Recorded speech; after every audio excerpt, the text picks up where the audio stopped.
আলহামদুলিল্লাহ, দেখেন আমি মাদ্রাসায় না থেকেও আমি জিনিস পেয়ে গেছি, এবং কি জামা এবং খাবার দুইটাই পাইছি। কার মাধ্যমে জানেন? আমার ফ্রেন্ডের মাধ্যমে। আলহামদুলিল্লাহ।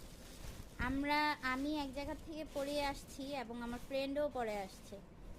তো ওই জায়গায় আমাদের দুইজনের কাকতালীয়ভাবে দেখা হয়ে যায়। এরপরও আমাকে টেনে নিয়ে আসে। আমরা জানতাম না খাবার দিবে, আমরা শুধু জানতাম ওর এক ডোনারের মাধ্যমে কাপড় দেওয়া হবে 100 জনের।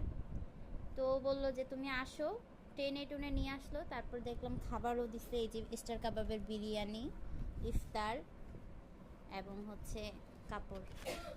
আলহামদুলিল্লাহ। কার রিজিক কোথায় থাকে বলা যায় না। ভেবেছিলাম হয়তো পাবোই না, আর কোনো দিনও পাবো না, কারণ আমি তো আর এখন স্টুডেন্ট না মাদ্রাসার, এবং মাদ্রাসাও যাওয়া হয় না।